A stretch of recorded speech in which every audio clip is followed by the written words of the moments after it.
എന്തൊരു ഉറക്കം അടിയൊന്നും നീറ്റ്. അയ്യോ നാത്ത്, ഇന്നലെ ഞാൻ ഒരുപോലെ കണ്ണടച്ചിട്ടില്ല. ആ പെണ്ണ് കരച്ചിലായിരുന്നു. കുറച്ചു നേരം ഉറങ്ങിയിട്ടിരുന്നു. ഒരു കാര്യം പറയട്ടെ, എന്നിട്ട് നീ ഉറങ്ങിക്കോ. എന്താ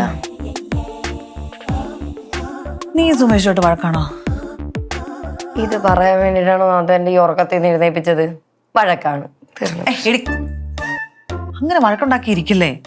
എന്റെ പൊന്ന് നാത്തൂന് അറിയാവുന്നതല്ലേ ശിവേട്ടനോട് അവർ രണ്ടുപേരും കൂടെ ചെയ്ത കാര്യങ്ങളൊക്കെ. പിന്നെ ഇതിപ്പോ വന്ന് ചോദിക്കേണ്ട വല്ല കാര്യമുണ്ടോ? അല്ല, അതും പറഞ്ഞിട്ട് ഇപ്പൊ അവരോട് മിണ്ടായിരുന്നിട്ട് കാര്യമൊന്നുമില്ലോ. ഇതിപ്പോ മിണ്ടിക്കൊണ്ടും കാര്യമൊന്നും ഇല്ലല്ലോ. മനഃപൂർവ്വം അല്ലേ അവരിത് ചെയ്തത് മൊത്തം. നിനക്ക് തോന്നുന്നുണ്ടോ സുമേഷ് നിനക്കൊരു ഉപദ്രവം വരുന്ന കാര്യം മനഃപൂർവ്വം ചെയ്യുമെന്ന്? ഈ ഡയലോഗ് ഞാൻ എവിടെ കേട്ടിട്ടുണ്ടല്ലോ. ആ മനസ്സിലായി. സുമ പറഞ്ഞു വിട്ടതാ അല്ലേ? ഈ ഡയലോഗ് ഞാൻ കേട്ടിട്ടുണ്ട് അവൻ എന്നോട് പറയുന്നത്. എടി ഇതൊന്നും അല്ല. അവൻ എന്നോട് ചോദിച്ചു നിന്നോടൊന്ന് പറഞ്ഞു ഒന്ന് കോംപ്രമൈസ് ആക്കി തരാമോന്ന്. അപ്പൊ ഞാൻ ശ്രമിക്കാം എന്ന് പറഞ്ഞു. നാത്തു ശ്രമിച്ചില്ലേ? നടക്കത്തില്ല നാത്തു. എനിക്ക് അവരെ കാണുമ്പോഴേ എന്റെ ശിവേട്ടന്റെ മുഖം ഓർമ്മ വരുന്നത്. അവർ രണ്ടുപേരും ചെയ്തത് ശരിയാണോ? അപ്പൊ പിന്നെ ഞാൻ ഇങ്ങനെ അവരോട് സംസാരിക്കുന്നത്. അതുകൊണ്ടാണ് മിണ്ടാത്തത്. എടി നീ മിണ്ടാതെ നടക്കുന്നതിൽ അവന് ഭയങ്കര വിഷമമുണ്ട്. ആണോ? അതറിഞ്ഞതിൽ എനിക്ക് നല്ല സന്തോഷമുണ്ട്. എടി മനഃപൂർവ്വം അല്ലല്ലോ. അല്ല നാത്തു ആണെങ്കിൽ ചെയ്യുവോ? ഞാൻ ഒരു കാര്യം പറയട്ടെ, എന്തൊക്കെ പറഞ്ഞാലും സുമേഷ് മനഃപൂർവ്വം നിനക്കൊരു ഉപദ്രവം വരുന്ന കാര്യം ചെയ്യല. അതറിഞ്ഞതിൽ എനിക്ക് നല്ല സന്തോഷമുണ്ട്. എടി നീ ഇത് കേക്ക്. ഉത്തോണിന്റെ കാര്യത്തിൽ ഞാൻ ന്യായീകരിക്കാൻ വന്നോ? ഉത്തോണിന്റെ പ്രായവും പക്വതയും വെച്ചിട്ട് ഉത്തോണം കാണിക്കേണ്ട ഒരു മര്യാദ പുള്ളി കാണിച്ചില്ല. കറക്റ്റ്. പക്ഷെ ഇതുപോലെയാണോ വെളിവും വെള്ളിയാഴ്ച ഇല്ലാത്ത സുമേഷ്? നാത്തു പൊന്ന് സുമേനെ അറിയാവുന്നതല്ലേ. ഇവനെല്ലാം ഉടായ്പ ഒപ്പിച്ച് വെച്ചിട്ട് ലാസ്റ്റ് വേറെ ആരുടെങ്കിലും തലയിലിട്ട് മുങ്ങും. അങ്ങനെ തന്നെയല്ലേ? എടി ഇത് അങ്ങനെയൊന്നും അല്ലടി. ഇതവൻ പേടിച്ചിട്ട് വല്ല ഒളിച്ചു വെച്ചായിരിക്കും. ഇപ്പൊ എന്തോ വേണം? നീ അവനോടൊന്ന് സംസാരിക്കും. ഞാൻ സംസാരിക്കാം നാത്തു പറഞ്ഞതുകൊണ്ട്. അത് മതി. എന്നാ വാ, ഞാൻ ഉറങ്ങിക്കോട്ടെ. നാത്തു 3 പിള്ളേരുടെ അമ്മയാണ്. നാത്തു നീ വിഷമം അറിയാം. പക്ഷെ ഉറങ്ങിയിട്ട് എണീറ്റിട്ട് അവനോട് പോയി സംസാരിക്കണം. ഡീൽ.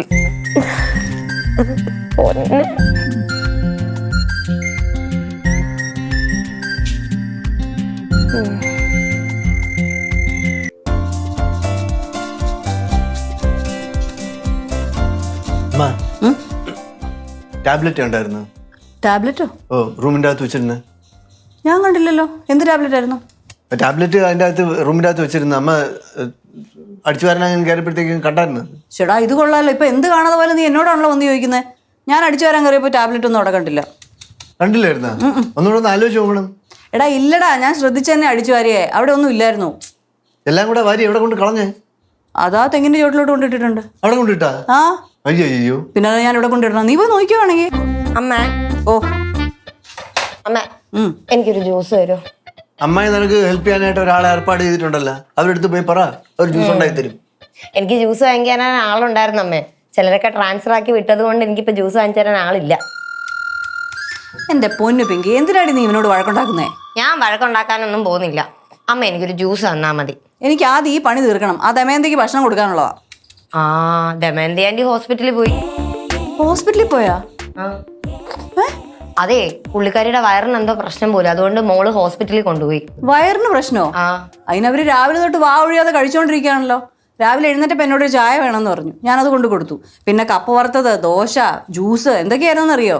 അത് തന്നെയാണ് പ്രശ്നം. ഇവിടുന്ന് ഇത്രയും ഫുഡ് കഴിച്ചില്ലേ, അത് കഴിഞ്ഞിട്ട് ആ പെങ്കൊച്ച് നോക്കിയപ്പോഴത്തേക്കും അവര് വീണ്ടും ഇരുന്നിട്ട് ഓർഡർ ചെയ്യുന്നു 2 ചിക്കൻ ബിരിയാണി. ഇതിങ്ങനെ കഴിച്ചോണ്ടായിരിക്കണം, വിശപ്പ് നിൽക്കുന്നില്ല എന്നാ പറയുന്നത്. ആ സിന്ധു ആണ് എനിക്ക് കുറച്ച് മൂവാണ്ടം മാങ്ങ തന്നത്. അത് ഞാൻ കൊണ്ട് ഫ്രിഡ്ജ് വെച്ചു. ഇപ്പൊ അതും കാണുന്നില്ല. അതും അവര് കഴിച്ചു. അയ്യോ, ഇനി അവരെങ്ങനെ ടാബ്ലറ്റ് എങ്ങനെ എടുത്ത് കഴിച്ചാ? അതെന്തിനു വേണ്ടിയുള്ള ടാബ്ലറ്റ് ആയിരുന്നു?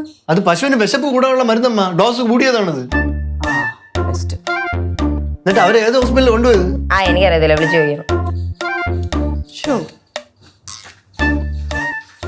എനിക്കൊരു ജ്യൂസ്. അച്ചടാ ഇനി വന്നേ ചക്കര, ഞാൻ എടുക്കട്ടെടി. അയ്യോ, ഞാൻ ഈ കരച്ചിലൊന്ന് മാറ്റിയിട്ട് കൊണ്ടുവരാവേ. ഫ്രിഡ്ജിനകത്ത് ഓറഞ്ച് ഉണ്ട്, നീ അടിച്ചു കുടിച്ചോ. അത് കഴിയുമ്പോ ഈ ക്യാബേജും കൂടെ നരിഞ്ഞു വെച്ചേക്കണേ. ഓ കരയല്ലേ, സാരമില്ല, നീ ജ്യൂസ് കുടിച്ചിട്ട് വന്നാ മതി. ഫ്ലവേഴ്സ് 9ാം വാർഷിക നിറവിൽ